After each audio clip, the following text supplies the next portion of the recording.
ماضی، حال اور مستقبل۔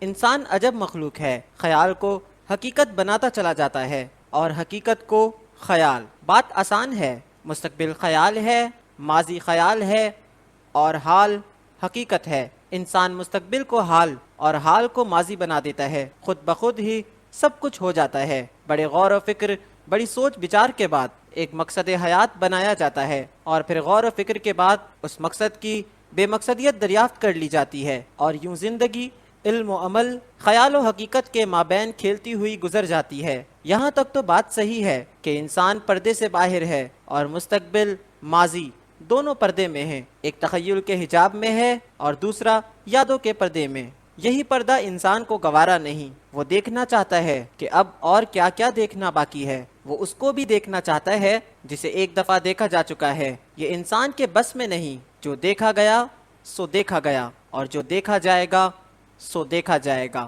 جو ہے سو ہے، یہ کہہ دینا آسان ہے لیکن اسے سمجھنا مشکل ہے۔ جس کا حال بدحال ہے وہ کسی مستقبل کے خوشحال ہونے کا تصور کیسے کر سکتا ہے؟ مستقبل کی خوبی ہی یہ ہے کہ وہ کسی حال کے حوالے سے نہیں آتا، وہ اپنا حوالہ خود ہے، وہ جیسے چاہے آئے، عاصیوں کے لیے مغفرت لائے، غریبوں کے لیے دولت لائے، عزت کو ذلت میں بدل دے، یقین کو وسوسہ، وسوسوں کو یقین بنا دے۔ یہ اس کی مرضی ہے۔ مستقبل کی مرضی بس خدا کی مرضی ہے۔ خدا کی رحمتوں سے مایوس نہ ہونے کا حکم ہے، بار بار حکم ہے، یعنی اپنے مستقبل سے مایوس ہونے کی اجازت نہیں۔ مستقبل پر بھروسہ رکھو، مستقبل پر امید رکھو۔ مستقبل رحمت کا نام ہے۔ انسان کو بات سمجھ نہیں آتی، رحمت ہمیشہ ہونے والی ہوتی ہے، جب ہو جائے تو انسان اسے اپنا حق کہہ کر اپنی محنت اور اپنی عقل کا پھل سمجھتا ہے۔ کشتی ہچکولے کھا رہی ہو تو اللہ کو پکارا جاتا ہے، جب کشتی کنارے لگ جائے تو اپنی قوت بازو کے قصیدے کہے جاتے ہیں۔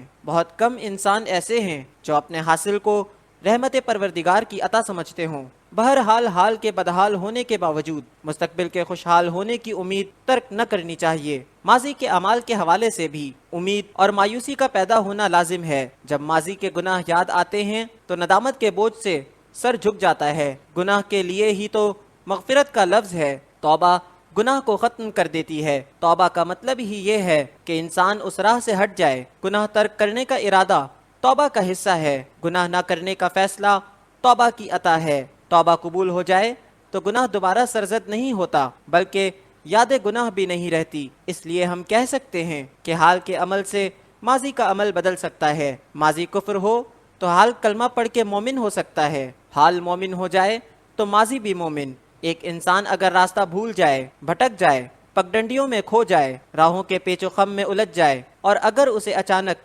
منزل کا سراغ مل جائے، وہ منزل تک پہنچ جائے، آسودہ منزل ہو جائے، تو اس کامیاب انسان کا تمام سفر کی تمام کلفتیں کامیابی کا حصہ ہیں۔ کامیاب آدمی کا سارا سفر ہی کامیاب ہے۔ جس کو اللہ معاف کر دے اس کے گناہوں کا کیا ذکر، جسے اسلام کی دولت مل جائے اس کے پرانے کفر کا کیا تذکرہ۔ مستقبل میں جلنے والے چراغ ماضی کے اندھیروں کو بھی دور کر دیتے ہیں۔ خیال، امید اور یقین سے واصل ہو جائے تو ہر ماضی خوشگوار ہے، ہر مستقبل روشن ہے۔ روشنی خیال کی ہے، واقعات کی نہیں۔ حال کی اصلاح کے لیے خیال کی اصلاح ضروری ہے۔ ہم ماضی اور آئندہ کو صرف حال ہی میں سوچ اور دیکھ سکتے ہیں۔ حال کا آئینہ کبھی عکس ماضی دکھاتا ہے، کبھی پرتو مستقبل۔ آئینہ کجلا جائے تو ماضی بھی تاریک اور مستقبل بھی بھیانک۔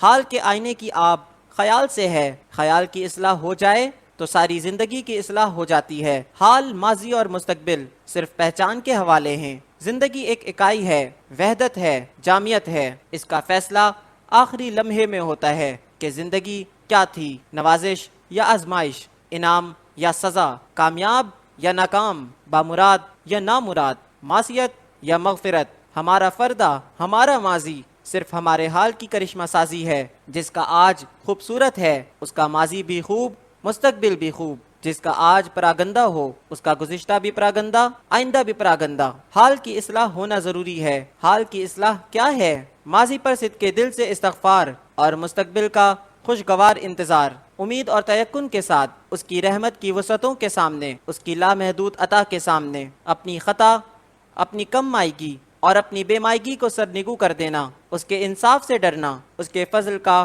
آسرا مانگنا، یعنی اپنے اعمال پر بھروسہ کرنے کی بجائے اس کے فیصلوں پر بھروسہ کرنا، تاریک راتوں کو سورج کی تابناکی عطا کرنے والا، انسان کی زندگی کی تیرگی اور مایوسی کو امید کی روشنی عطا کرتا ہے، زمین اور آسمان کے لشکروں کا مالک ہمارے لیے بہت کچھ رکھتا ہے، شرط یہ ہے کہ ہم اسے تسلیم کریں۔ حال بظاہر ایک لمحہ ہے، ایک نقطہ ہے، لامحدود ماضی اور لامحدود مستقبل کا سنگم، لیکن یہ نقطہ دراصل ایک نقطہ ہے۔ حال پھیل جائے تو صدیوں پر محیط ہو جائے، یہ لمحہ حال اپنا راز عیاں کرے تو یہی ازل ہے، یہی ابد ہے، یہی لمحہ ہمارے فکر و عمل کی آخری حد ہے، مستقبل کو ماضی میں بدلنے والا لمحہ، اگر چاہے تو ماضی کو مستقبل بنا دے، یہ کارساز لمحہ ہے، یہ سراپا راز لمحہ ہے۔ اسی لمحے میں ایک لمحہ ایسا بھی آتا ہے جب انسان ایسی محفل میں پہنچ جاتا ہے جو آج کی محفل نہیں، لمحہ پھیل جاتا ہے اور بعید قریب ہو جاتا ہے، لمحے کا پھیلاؤ عجب ہے، انسان کو زمان و مکان سے نکال کر لامکان تک لے جاتا ہے، یہی حال کا مختصر لمحہ، اور پھر انسان دیکھتا ہے،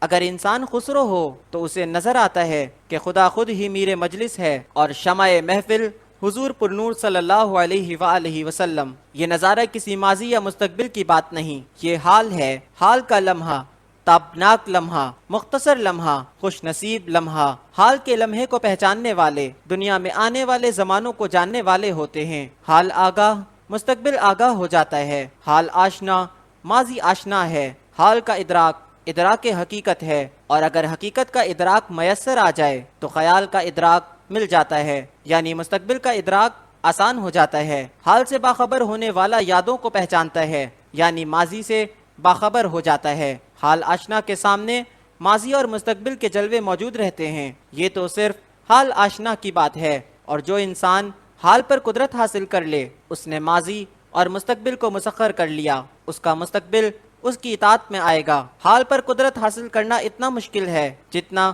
زمین اور آسمان کے حصار سے نکلنا، انسان ہرگز نہیں نکل سکتا مگر جسے اللہ توفیق دے۔ دراصل انسان کی سب قدرتیں توفیق الہی کی کرشمہ کاریاں ہیں، وہ جسے چاہے جو چاہے جب چاہے بنا دے، وہ جب چاہے یتیموں کو پیغمبر بنا دے، چاہے تو شاہوں کو دربدر کر دے، وہ چاہے تو مکڑی کے کمزور جالے سے قوی دلیل پیدا کر دے، چاہے تو مقرب کو معتوب کر دے، چاہے تو عاصی کو بخش دے، وہ جسے چاہے اسے کیا سے کیا بنا دے، غافل کو راز آشنا کر دے، جاگنے والے کو محروم کر دے اور سونے والے کو سرفراز کر دے۔ یہ سب اس کے اپنے کام ہیں، حال اس کا، مستقبل اس کا، ماضی اس کا، انسان کا دل اس کا اپنا بنایا ہوا، جس دل کو چاہے محرم راز کر دے وہ سب کچھ کر سکتا ہے اور کرتا ہے۔ ہم ماضی، حال اور مستقبل کے زمانوں میں مقید ہیں، اس کے ہاں ایک ہی زمانہ ہے، وہ ہمیشہ ایک حال ہے، اس کے جلوے بدلتے ہیں، اس کی ذات نہیں بدلتی، اس نے جس پر فضل کیا وہ بھی قائم کر دیا گیا، اس کا حال بھی ماضی اور مستقبل سے واصل ہو کر ایک زمانہ ہو گیا، ہر زمانہ، ہر دور، ایک زندگی، ایک اکائی، ایک وحدت، ایک جامعیت، اس بات کا کوئی فارمولہ نہیں۔ لمحے میں صدیہ دیکھنے والے ذرے میں صحرا دیکھتے ہیں، قطرے میں کلزم دیکھتے ہیں، اس میں صرف کسی کے ہو جانے کی بات ہے، بس اتنی سی دیر لگتی ہے جتنی غالب کو اس شعر کے کہنے میں، دل ہر قطرہ ہے سازے انل بہر، ہم ان کے ہیں ہمارا پوچھنا کیا۔ ایک بار دل سے تسلیم کر لیا جائے تو حجاب اٹھ جاتا ہے، پردہ اٹھ جائے تو ماضی، حال، مستقبل ایک شے کے نام ہو کے رہ جاتے ہیں، اور وہ شے امر الہی ہے۔ امر الہی کو توفیق الہی سے ہی سمجھا جا سکتا ہے۔